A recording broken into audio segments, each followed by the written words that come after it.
तो गाइस कैसे हैं आप सब लोग 100,000 रीइंकार्नेशंस के एपिसोड 10 के साथ हाजिर हो। तो लास्ट एपिसोड के एंड पे हमने देखा था कि फैमिली हॉल में मीटिंग जारी होती है। वो अपने लोगों से कहती है कि रेड पवेलियन से एक मास्टर जाओ यहाँ पर आने वाला है, हमें उसके साथ क्या करना चाहिए। तो लिन जुइन को मशवरा देता है कि जब वो लोग यहाँ पर आएंगे जाने के बाद हमें चैलेंज करेंगे, तो मैं चाहता हूँ कि हम उनके साथ फाइट के दौरान उनके एक दो बंदे को मार डालें ताकि उन्हें एक मैसेज मिल सके, ये उनका ये वार्निंग होगी। सभी लोग हैरान हो जाते हैं और कहते हैं लेकिन हम लोग ऐसा कैसे कर सकते हैं। के बाद चीफ उनसे कहती है तो मुझे ये बताओ कि तुम्हारे पास क्या प्लान है। अगर हम लोग यहाँ पर उनमें से किसी को मारना चाहते हैं, हम लोग ये करेंगे कैसे, हमारी तरफ से फाइट कौन करेगा, क्योंकि हमारे पास इतने पावरफुल फाइटर है ही नहीं। तो मैं लिन जुई उठ कर खड़ा हो जाता है और चीफ से कहता है चीफ अब जबकि ये वाला मशवरा मैंने यहाँ पर दिया है कि हम लोग उनके फाइटर्स को मार डालेंगे ताकि उन्हें एक वार्निंग मिल सके, वो बिल्कुल परेशान होने की जरूरत नहीं है। अभी तो मैं काफी ज्यादा थका हुआ, इसलिए मैं रेस्ट करने के लिए जाने वाला हूँ। आपको बिल्कुल परेशान होने की जरूरत नहीं। कल जब यहाँ पर टाइम आएगा और वो लोग यहाँ पर पहुंचेंगे, उसके बाद हम लोग देखेंगे उनके साथ क्या करना है। सभी लोग अब यहाँ से चले जा सकते हैं। सेक्टर चीफ उसे कहती है अच्छा ठीक है फिर तुम सभी लोग जा सकते हो, ये मसला यहीं पर खत्म करते हैं और कल देखेंगे। लिन जुई जब बाहर आ रहा होता है तो बाहर आते हुए उसके साथ मास्टर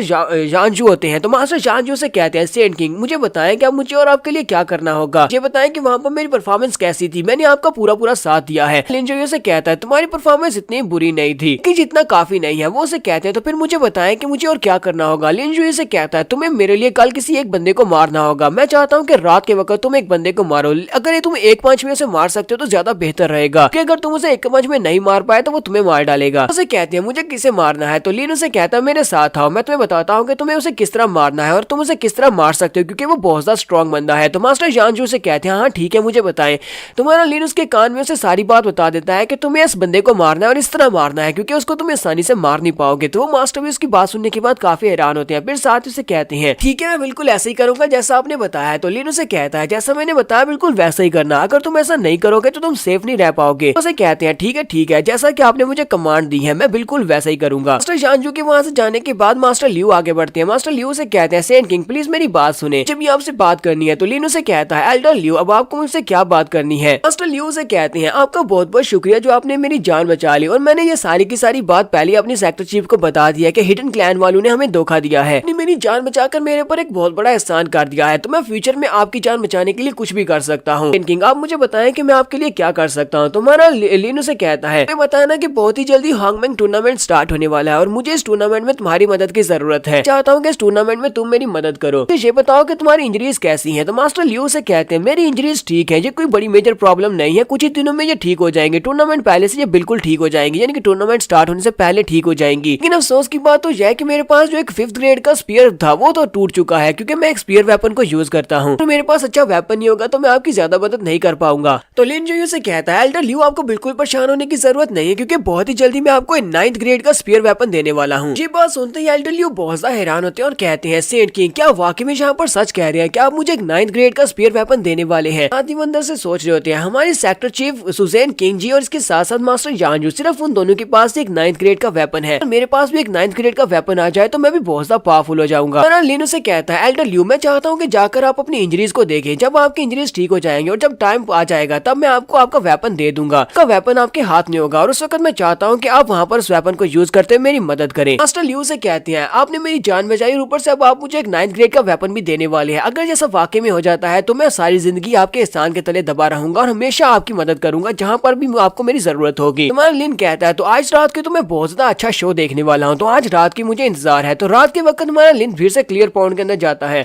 सुजरिन पहले से मौजूद होती है, वो अपने कपड़े उतार कर उसके सामने खड़ी होती है। तो हमारा शुनजी वहाँ पर आता है और अपनी पावर्स को इम्ब्यूट करने के बाद उसको जब अपने प्रोसीजर को कम्प्लीट कर लेता है, प्रोसीजर को कम्प्लीट करने के बाद हमारा लिन चीफ से कहता है मुझे लगता है कि तुम इस बारे में जानना चाहते हो कि आज मास्टर जानजू मेरे साथ इतनी अच्छे से बिहेव क्यों कर रहे थे। तुम ये जानना चाहती हो कि पहले तो वो मेरे दुश्मन थे, मुझे मारना चाहते थे, लेकिन आज वो मुझे फुली सपोर्ट क्यों कर रहे थे। तो सेक्टर चीफ उसे कहती है मुझे इस बारे में सोच कर शक करने की क्या जरूरत है, अब जबकि ये सेक्टर तुम्हारा है और जहाँ के सभी लोग भी तुम्हारे हैं, तुम इसके सेंट किंग हो, तो सभी लोगों को तुम्हारा साथ तो देना पड़ेगा और एल्डर जानजू को भी तुम्हारा साथ देना पड़ेगा। लिन उसे कहता है क्या तुम्हें वाकई में लगता है कि यहाँ पर जितने भी लोग हैं वो सारे के सारे मेरे लोग हैं। सेक्टर चीफ उसकी बात सुनने के बाद उसे कहती है क्या क्या वाकई में ऐसा नहीं है, और साथ ही वो शर्मा भी रही होती है। तुम्हारा लिन उसे कहता है मुझे पता है कि अभी भी तुम्हारे जहन में भी मेरे बारे में बहुत सारे सवाल होंगे, तुम मेरे बारे में बहुत ज्यादा शक लेकर बैठी होगी, लेकिन मैं मेरा यकीन करो कि मैं यहाँ पर सिर्फ और सिर्फ तुम्हारी मदद करना चाहता हूँ। तो मिस सोजरेन भी यहाँ पर यही सोच रही होती है कि इस लड़के को देख पाना, इसको जान पाना पॉसिबल नहीं है, मैं नहीं जान सकती कि इसके दिमाग में इस वक्त क्या चल रहा है, लेकिन मुझे लगता है कि फिलहाल के लिए हम इसी के ऊपर रिलाई कर सकते हैं अपने सेक्टर को दोबारा राइज करवाने के लिए। हमारा लिन वहीं पर पर बैठ जाता है और उसे कहता है चलो जल्दी से मेरे पास आ जाओ, मैं तुम्हें एक बहुत ही अच्छा सीक्रेट बताने वाला हूँ। वो उसके पास आती है तो मैलिन उसके कान के पास आकर कहता है क्या तुम्हें पता है कि मास्टर जानजू को डीमन सी लैंड से भेजा गया है। वो यहाँ पर एक सीक्रेट स्पाई की तरह काम कर रहे हैं और पिछले 30 साल से यहीं पर हैं। तो वही नहीं बल्कि यहाँ पर एक और डीमन सी लैंड से आया हुआ एक एनवी भी है। चलो अब मैं तुम्हें यहाँ पर एक बहुत ही अच्छा शो दिखाता हूँ। यहीं पास ही वो लोग आपस में फाइट करने वाले हैं, क्या तुम मेरे साथ चलना चाहोगी? सेक्टर चीफ उसे कहती है अच्छा ठीक है फिर रुको, मुझे कपड़े पहन लेने दो, मैं भी तुम्हारे साथ चलती हूँ। तो ये दोनों ही कपड़े पहनने के बाद आगे की तरफ चल पड़ती है। लिन उसे कहता है बस थोड़ी दूर हमें आगे बढ़ना होगा और यहाँ पर वो लोग आपस में फाइट कर रहे होंगे। इसी वक्त उन्हें सामने से आवाज आती है। लिन कहता है लो हम लोग पहुंच गए। वो वहीं पर एक पत्थर के पीछे छुप जाते हैं। तो सामने की तरफ दिखाते हैं जानजू एक एल्डर को पीट रही होती है। वो 4th पैलेस का एल्डर होता है जिसका नाम लिन कुई होता है। उसके मुंह पर एक जबरदस्त पंच मारते हैं जिससे लिन कुई वहीं पर नीचे गिर जाता है। उसके मुंह से ब्लड भी निकल रहा होता है। मास्टर जानजू का पंच काफी ज्यादा पावरफुल होता है लेकिन एक पंच के साथ वो उसको मार नहीं पाते। वो चिल्लाकर उसे कहता है बेवकूफ कहेंगे, कहीं तुम पागल तो नहीं होगे, बेवकूफ तुम मेरे पर अटैक क्यों कर रहे हो? मास्टर जानजू से कहते हैं तुम्हें यहाँ पर अपने ऊपर सारा ब्लेम डालना चाहिए क्योंकि तुमने यहाँ पर किसी ऐसे को ऑफेंड किया है जिसे ऑफेंड नहीं किया जा सकता। तुम यहाँ पर मरने वाले हो क्योंकि तुमने उसे बहुत ज्यादा गुस्सा दिला दिया है। तो मास्टर लिन कुई उसे कहते हैं जानजू बेवकूफ कहेंगे, क्या तुम्हें जरा भी आइडिया है कि मैं कौन हूँ? मास्टर जानजू से कहते हैं मुझे पता है कि तुम आगे से मुझे क्या कहने वाले हो क्योंकि तुम यही कहोगे कि तुम डीमन सी के भेजे हुए एक एनवॉय हो, तुम वो मैसेंजर हो जैसे डीमन सी वालों ने यहाँ पर भेजा है। लेकिन मुझे तुम्हारी रियल आइडेंटिटी के बारे में पहले से पता है क्योंकि रियल एनवी तो यहाँ पर पहले से आ चुका है, रियल मैसेंजर यहाँ पर पहले से आ चुका है और आज की रात तुम्हारी मौत की रात होने वाली है क्योंकि तुम रियल एनवी नहीं हो बल्कि रियल एनवी तो पहले से यहाँ पर आ चुके हैं और उन्होंने मुझे कहा था कि आज मुझे तुम्हें मारना है। साथ ही वो अपने बैनर को बाहर निकाल दे जो कि एक 9th लेवल का वेपन होता है। मास्टर लिन कुई अभी भी चिल्लाकर उसे कह रहे थे बेवकूफ कहेंगे, तुम्हें किसी ने बेवकूफ बनाया है, असली का एनवी मैं हूँ, मैं असली मैसेंजर हूँ जहाँ पर जो तुम्हें मैसेज देने के लिए आया था। लेकिन मास्टर जानजू तो उसकी कोई भी बात सुनने को तैयार नहीं है। वो अपने क्योटिक बैनर को एक्टिवेट करते हैं और कहते हैं आज यहाँ पर इसी क्योटिक बैनर के अंदर तुम्हारे सोल को सक करूंगा और तुम्हें यहीं पर मार डालूंगा। वो अपनी पावर्स को रिलीज कर रहे होते हैं। इसी तरफ से मास्टर जिन कोई भी अपनी पावर्स को रिलीज करते हैं। तो मास्टर जानजू कहते हैं मेरे लिए ये बहुत ज्यादा मुश्किल है असली के एनवाई के ऑथेंटिसिटी को जान पाना कि असली का एनवाई कौन है जैसे डीमन सी लैंड वालों ने यहाँ पर भेजा है। लेकिन असली के एनवाई के पास वो मेडिसिन थी, जाओ पिल थी जो कि मेरे लिए बहुत ज्यादा जरूरी है। मेरी बॉडी के अंदर जो पॉइजन है वो उसी पिल की मदद से कम किया जा सकता है। वो वाली डिटॉक्सिफिकेशन पिल में जो सेंट किंग पहले से दे चुके हैं। मतलब यह है कि वो फेक नहीं है बल्कि तुम फेक हो। अपने डीमन बैनर से उसके ऊपर अटैक करने के बाद उसे वहीं पर गिरा देते हैं। वो नीचे गिर जाता है तो मास्टर जानजू को लगता है कि वो मर गया है। सेक्टर चीफ भी ये देखने के बाद काफी हैरान होती है और कुछ पूछने लगती है। हमारा लिन उसे कहता है बस खामोश रहो, अभी कुछ भी मत पूछो, बस चुपचाप देखती रहो। मास्टर लिन कोई फिर से उठकर खड़ा हो जाता है और उसे कहता है बूढ़े कुत्ते कहेंगे, तुम तो यहाँ पर अपने मास्टर को भी नहीं पहचान पा रहे, तुम ये भी नहीं जानते कि तुम्हारा असली का मास्टर कौन है। मतलब यह है कि तुम्हें यहाँ पर जिंदा रखने का कोई भी फायदा नहीं है। अब मैं यहाँ पर तुम्हें मारने वाला हूँ अपने डीमन सी लैंड की तरफ से। वो वहाँ पर अपनी डीमन पावर्स को रिलीज करता है। जैसे वो पावर्स को रिलीज करता है उसके कपड़े फट जाते हैं और साथ ही उसकी बॉडी शॉडी बढ़ जाती है। इसी के साथ ही वो अपनी कल्टीवेशन को बढ़ाना स्टार्ट करता है। उसकी कल्टीवेशन जो कि रिइनकार्नेशन राम है वो बढ़ना स्टार्ट हो जाती है।